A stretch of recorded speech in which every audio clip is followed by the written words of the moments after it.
you've got this wonderful strength in getting in a situation where things can spin out of control and you really stabilize. You find what works, you stick with it. Sometimes you will get pushback from other people like, yeah, other people do that, but that's not your strength. Does it sound like you when I describe it quickly? You basically just spoke my entire project management into existence. Meet George. He's a video editor and small business owner who creates structure in a chaotic world. George is a deeply organized dad who thrives in stability. Today, I'm helping him learn how to stay grounded when clients and family break his detailed plans. It's something I'm always kind of battling is maybe it's that I want more control. I'm always just reaching for systems to try to help myself, my clients, and the people that I work with. I'm frankly kind of sitting here feeling the stress you must have been under for a couple of years. And it sounds like maybe continuing a little, but it sounds like you've gotten to a point where you've pushed some of that chaos and change and unknown back. Is there anything that surprised you in the discussion? Honestly, I really think just the understanding of... You're what we call a chaos controller with your natural advantage. I mean, you've got this wonderful strength in getting in a situation where things can spin out of control and you really stabilize. You find what works, you stick with it, you find how to repeat that. Sometimes you will get pushback from other people like, well, why don't you just roll with it? Or, how come... Yeah, other people do that, but that's not your strength. So I love that you have that, with all the strengths. There's no better or worse. It's not like, oh, this is a better way for you to be than other ways, but it's just, it's fascinating. It's a really interesting result. Does it sound like you when I describe it quickly? It's funny as like in my mind, I'm like, is that really me? But then when I think about my actions, it's exactly me, because not even 30 minutes before this call, I was just trying to make a decision of going with the flow with a client of mine or pushing to bring them into what I think is a better idea. And it was something I was wrestling with just not even an hour ago. So yes, it does. So, and other times it's shown up for you. What do you think of when you think of bringing your chaos controller to the fore? Well, since I do run my own business, there are people that I work with that often, I think of myself as a bit of a shield so that they can do their job better without knowing about, oh yeah, well, X, Y, and Z, this client is mad as a hornet. But you don't need to know that. You need to know that the result's this, and I'm going to try to keep you in that area where you don't need all the context, but I'll give you what you need to do a great job. And that's probably the most common these days. But when I go back over everywhere I've worked and lived, it's funny because it's almost like it's in a way it's like my greatest fear is something's going to fall out of place.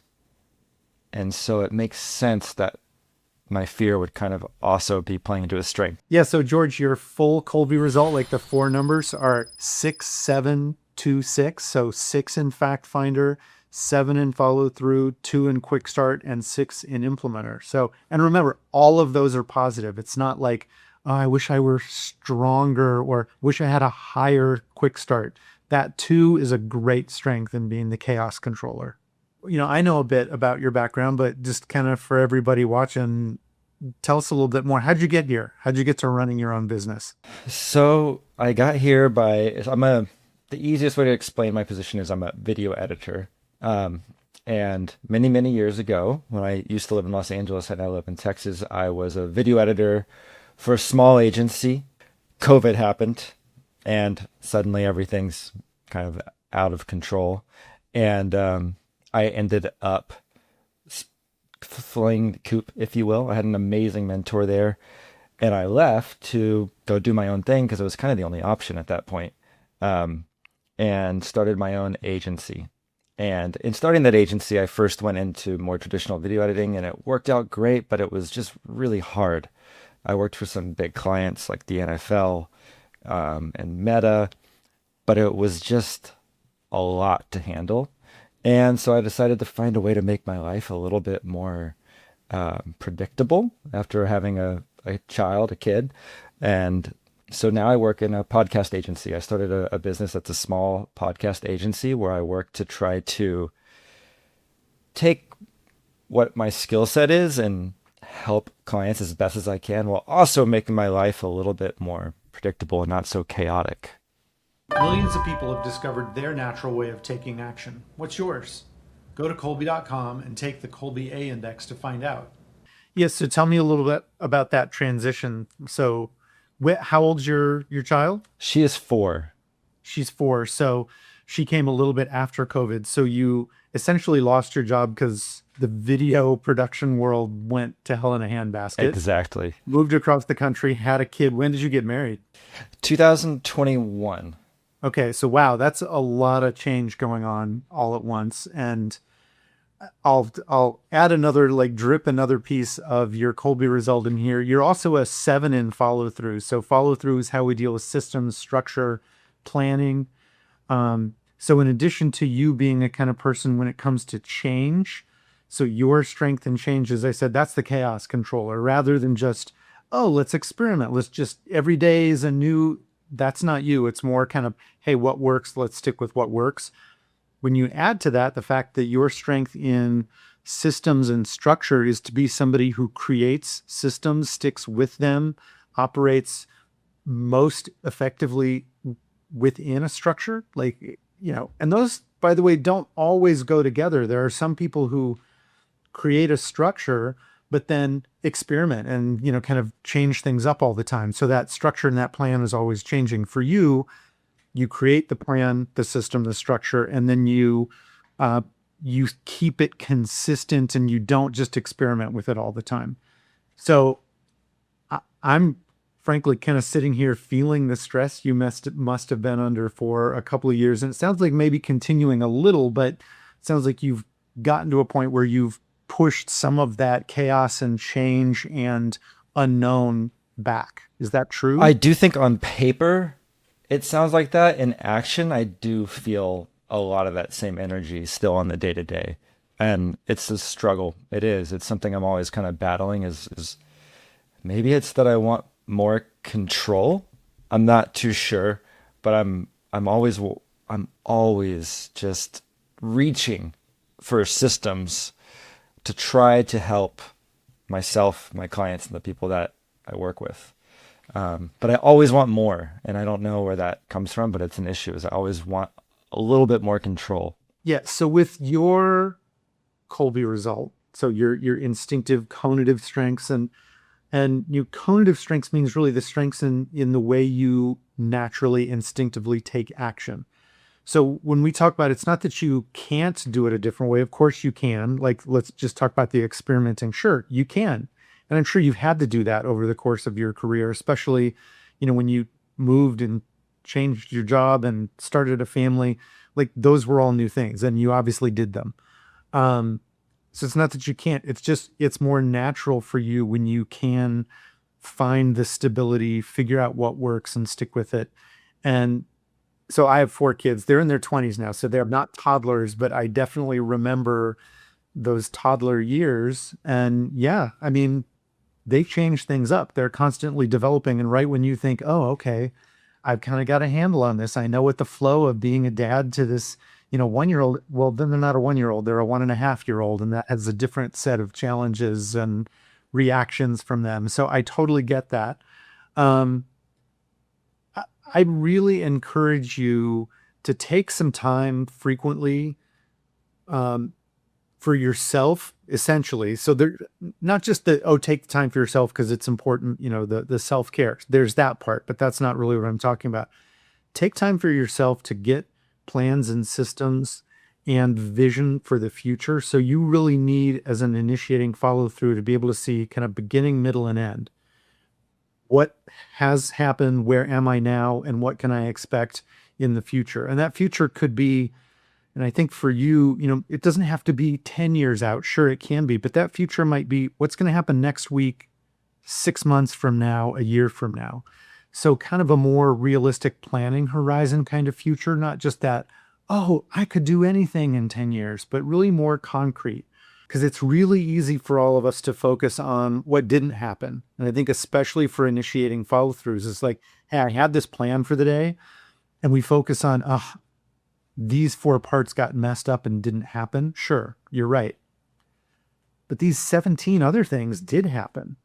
And give yourself credit for it. And also, it's more grounding for somebody like you with that strength in initiating follow through, that planning part, to be reminded of, yeah, it's not all spinning out of control. There were these variables out there that happened, but it's okay. Another thing you can do when you're um, taking that kind of time is, well, and it's whether it's that kind of time or just when you're planning and creating your systems and structure, um, put chunks in there. And sometimes it's chunks of time, but you often can't put it on the calendar like, oh, this is going to happen from 10 to 11.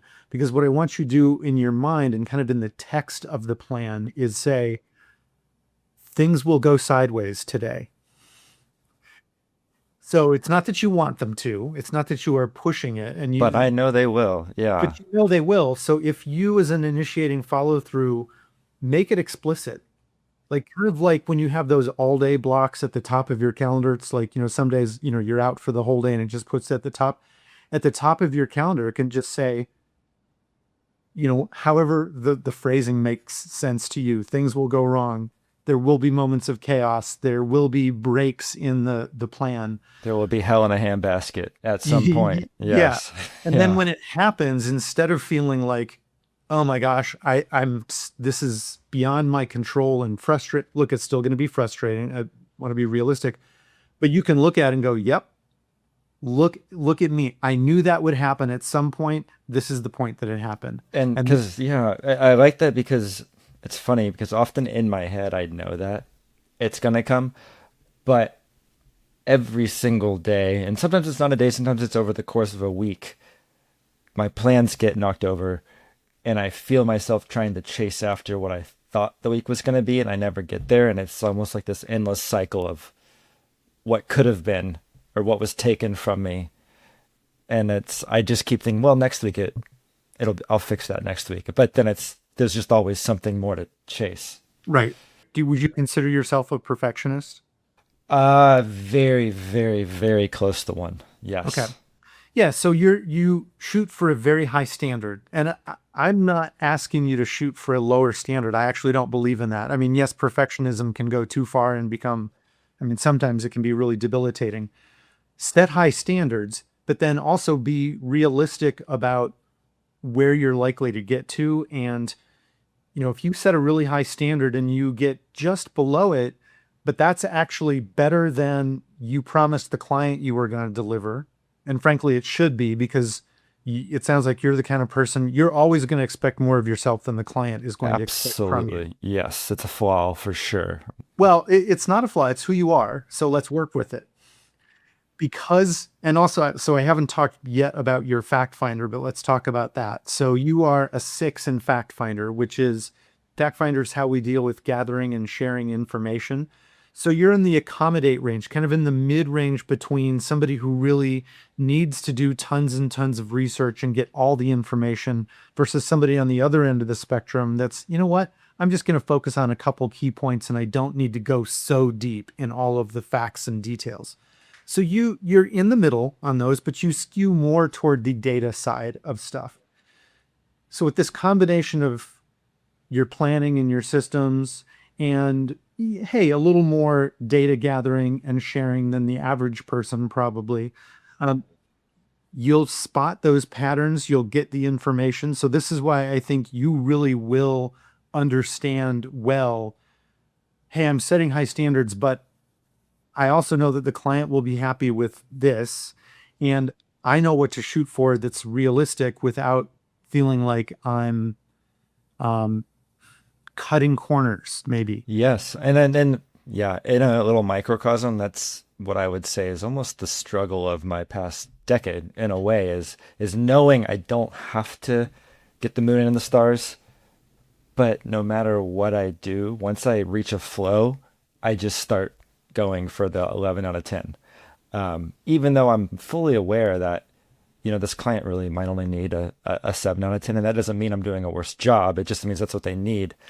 But when I do see potential, I tend to chase it. And then it's interesting looking at the fact finder because it does register. It's like when I, being a six, like I would say when I'm doing something I know, like you said, a pattern, I don't need to do so much research. I feel like I know kind of where to run. But the moment I tread into territory of like, this is new for me, I can spend an incredible amount of time kind of like trying to make sure that I feel confident before I say go. Yeah. Well, and you should build the time in for that as well. So you recognize it, you're aware of it. And yeah, I think the reason for that is with your two and quick start, um, in combination with the other parts, those new things where you really feel like, "Ah, I don't have the information, it's kind of, don't know what to expect." You need to then kick that fact finder research kind of part into gear so that it doesn't seem so new and experimental. It's like, well, I haven't actually done it myself yet this way, but I was able to do the research, ask a bunch of questions, figure some things out before just jumping in. You are not a, well, you are a look before you leap kind of person, not just a go for it, jump in. Again, this isn't a can or can't, so you can just jump in, but it's not natural for you. It will take more energy and impose more stress on you when you don't have that time to figure some things out ahead of time.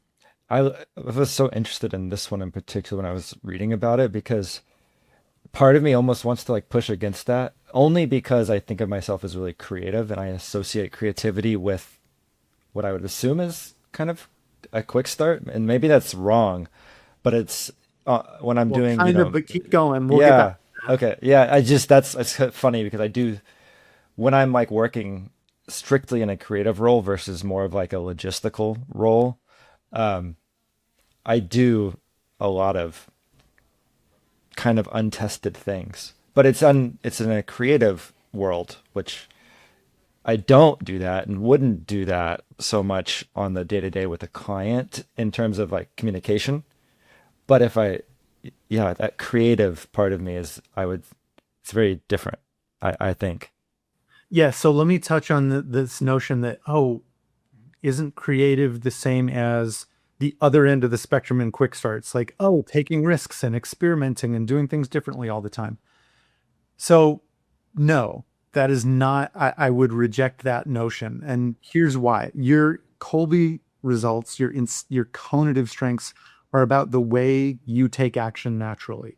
So, all of that is about creativity. So there's part of your way of being creative is having a plan ahead of time, figuring out where do I want this to go. So sure, there's a type of creativity that I think is more celebrated and honored right now in our culture. I don't know that's true in all cultures, by the way. But there's a type that's celebrated where it's, oh, it looks like it was just total seat of the pants, just woke up with a lightning bolt hitting you and you tried something totally different. And sure, that's the way creativity works for people who are like that, like nines and quick start, who that's their MO, that's the way they operate. You're just as creative with your way of doing something, which is more systematic and planned and structured. Um, think of, and so I obviously don't have his Colby results, but Thomas Edison, so great inventor. And you think, well, that's certainly somebody who just had these lightning bolts of inspiration. But in the reading that you do on his life, that's not really how he operated. He would research, he would do things over and over and over. He would fail and fail and fail, but always make incremental steps toward the big goals that he had set for himself. And then he would reach them. He'd find things, he would change things, like even the light bulb. I mean, it's literally the symbol of that light bulb going off in your head. And yet he didn't invent the light bulb. People think he did. He invented a much better light bulb that was more usable, but there had already been some. He went through, I don't even know how many hundreds of different versions, Iterations. Hmm. iterations. Yeah. So it wasn't this waking up one day and all of a sudden he realized, that's it. I know what I'm going to try out. You're that kind of person where you will have these creative breakthroughs that you can kind of count on. They don't come immediately. They will come over a little bit more time. So I would guess like when you are most successful and you create things that you give yourself credit for being creative about, you had that vision in mind with, okay, here's where I am. I'm going to try some things out, but I'm working toward this goal at the end. Um, if they don't work, I'm going to learn from them and put it into the next step. You will really plan out those phases or steps in the process, and then you'll get there. That's like that. You basically just spoke my entire project management into existence. Yeah, that's exactly what I do. Yeah, that's exactly what I do. And because I always, when I'm working on a project, it could be this massive project with a million, literally like possible outcomes. It is like I almost try to build almost like a safe space to play in that's not going to result in a tangent that flies me off the side of the edge of whatever the project is. But that's what I do is I try to really just create a safer space through some planning, and then I let myself kind of run wild after the larger picture is in place. So that makes a whole lot of sense. And I think having worked with people like you as vendors, as a client, what I'll say is I want, I will love it when you come to me and tell me that ahead of time, where, you know what, this is how I'm going to be the best vendor you've ever worked for. I'm going to deliver the best content edited really well. Here's my process. You will give me so much reassurance that it's not just, oh, it happened one time, but I don't know if he's really going to deliver the next time, because you'll communicate that. So in your pitch material or just your communications that you have with other people, and this is obviously the business context, but it's also true in personal stuff, and we'll get to that in a second. But um, communicate that because it's sincere. It really is who you are. So you'll say it, and then you will demonstrate it without even having to try, because it's real. It's who you are. So we haven't touched on the last of your four uh, MOs, Colby strengths, cognitive strengths, which is called Implementer. Implementer is how we deal with tactile, tangible, literally three-dimensional hands-on stuff.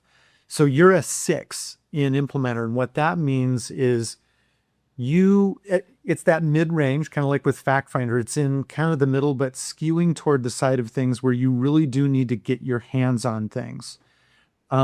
I would really encourage you always, as you're growing your business, to be out at a shoot. So even if out at a shoot means, well, you're in your studio, don't just be at a desk planning it, having conversations with the client. I want you to still go in and touch and feel all the equipment. How is the lighting?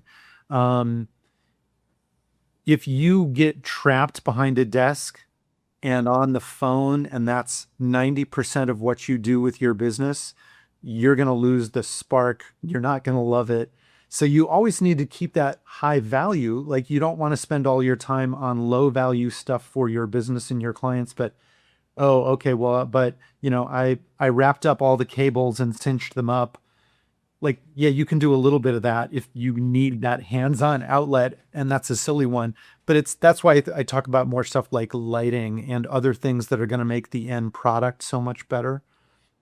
But it's a common mistake that people make is, as they grow their business, they get totally out of some things that they need to do because it's who they are. And they think, well, now this is kind of below me in terms of what we get paid for, so I shouldn't spend any time on those literal hands-on things. Right. But you'll need to. Well, I wonder, like, it's an interesting, because for me, I wonder how hands-on, because there's kind of two worlds for me as a video editor. Like when I'm actually in the software being a video editor, I wonder if that actually qualifies as kind of hands-on work, because it is something that was like the craft that got me here, and I don't do it as much anymore by nature of being more of the business position. And I love it, but I don't do it as much. My guess is it's really more like hands-on adjacent. Like truly hands-on, yeah. Yeah, Not hands on the computer, but like yeah, out of the way of it's this screen. two-dimensional. Like if you think Right. of, you're looking at which program do you use to do editing? Premiere Pro.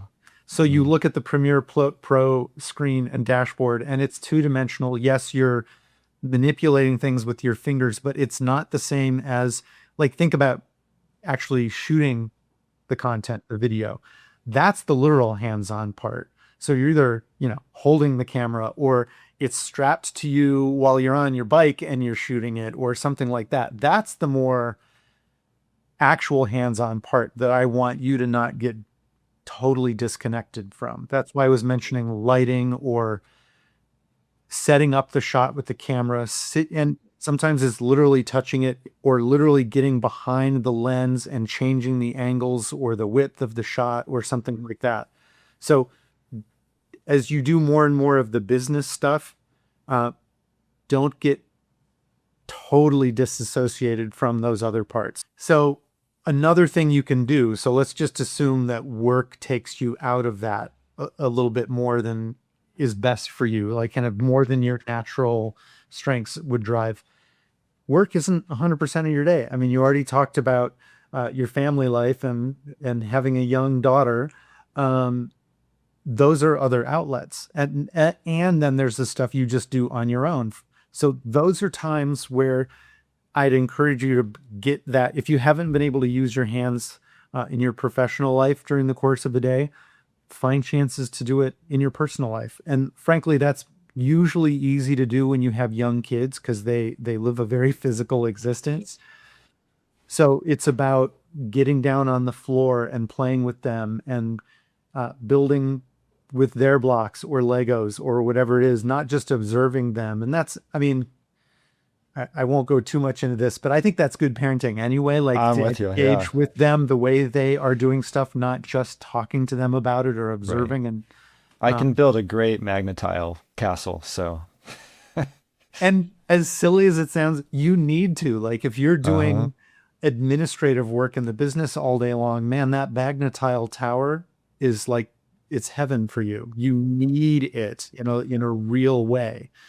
Um, Now, it can also cut both ways. If you're doing so much of that stuff in your personal life, like let's say with your daughter, where you really have to be hands-on, and again, literal building tactile way all the time, and maybe chores around the house. It's like, oh, I'm building this and that and repairing things around the house.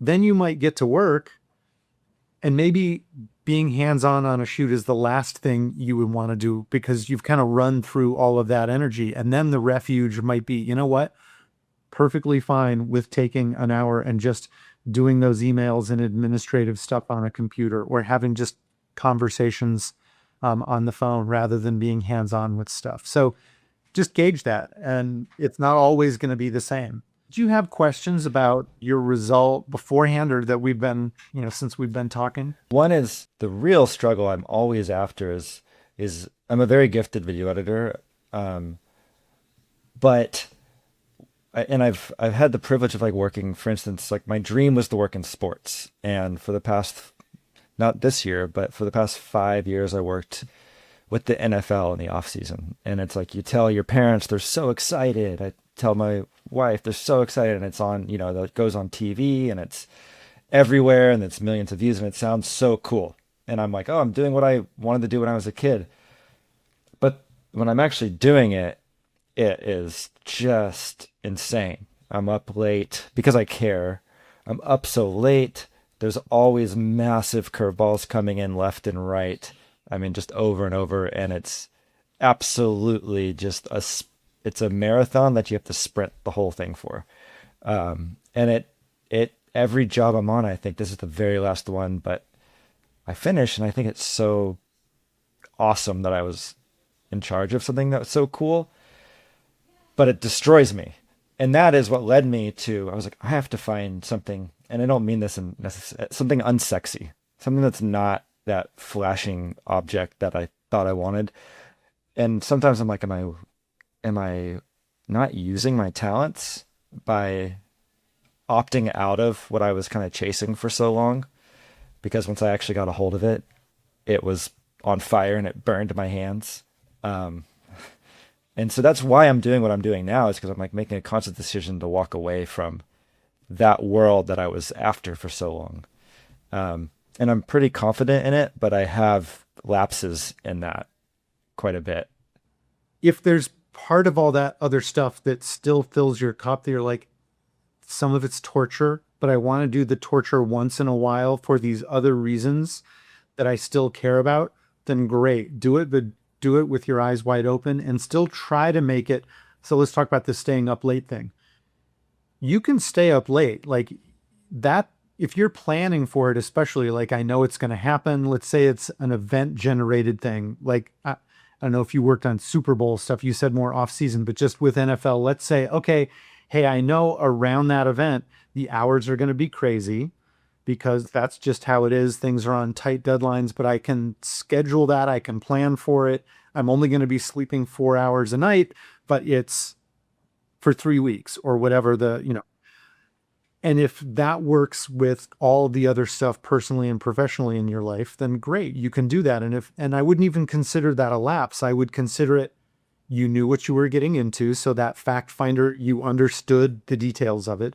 You were able to plan for it. And then you were able to say, and now there's going to be an end. I'm going to like putting a bow on it, putting a pin in it, whatever metaphor. And I'm not going to keep doing that all the time.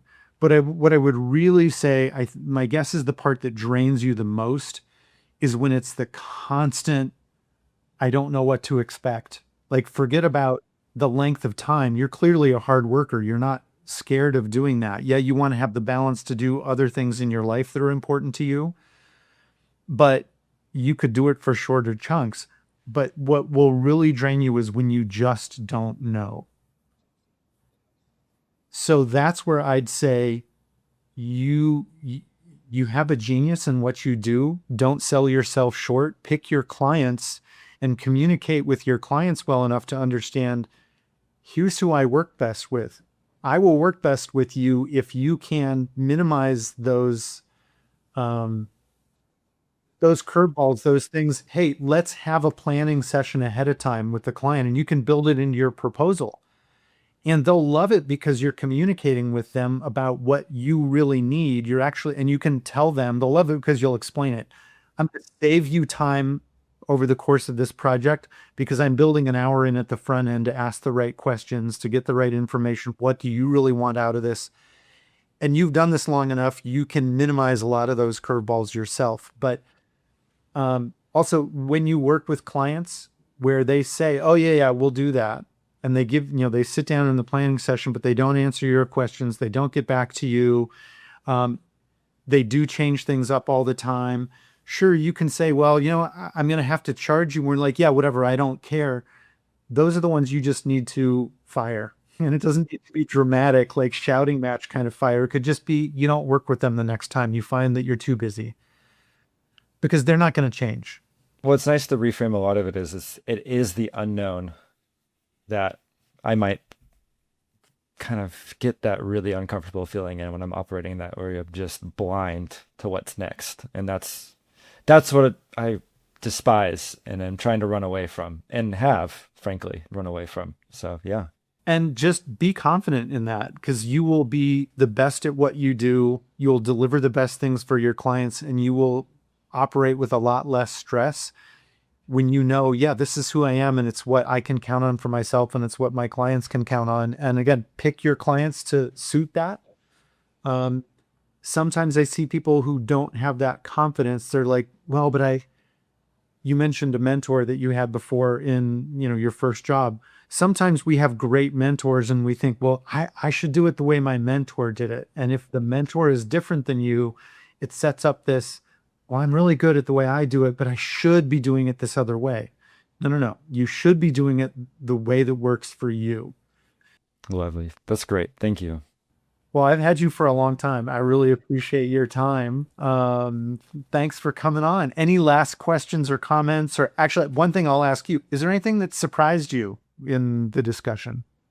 Honestly, I really think just the understanding of the unknown. Because there's a lot of times when I get that deeply kind of panicky feeling in me, and I'm like, maybe that's what the chaos controller is. And I'm like, oh, I've got to like try to make sense of this or figure out how I can get back on track. And it is the unknown. And for me, it's framing it as the unknown versus framing it as like the client did something stupid. It's really just that I'm in a spot where there's not a lot of clarity, and I think I need to be able to plan for that, sit with that, and not be very reactionary when that does come. And setting up a system for me to where I create space for that, which I don't think I've been doing. So, Yeah, absolutely do that. Plan for it, put chunks of time on the calendar. Um, and some of those chunks of time are to reflect on, because you've been doing this a while. It's almost none of this is new. Put it in categories. So it is one of the ways when you thrive as a chaos controller is realizing this isn't chaotic. This is just a slight twist on that thing that happened 2 years ago or 10 years ago. And then you can kind of go, oh yeah, you're right. I've done this. I've done this 6 times. And you know what? 2 of those weren't so great. 4 of them were awesome. I'm going to be awesome again. Well, cool. Thanks so much for being with us. And yeah, it's been great to chat.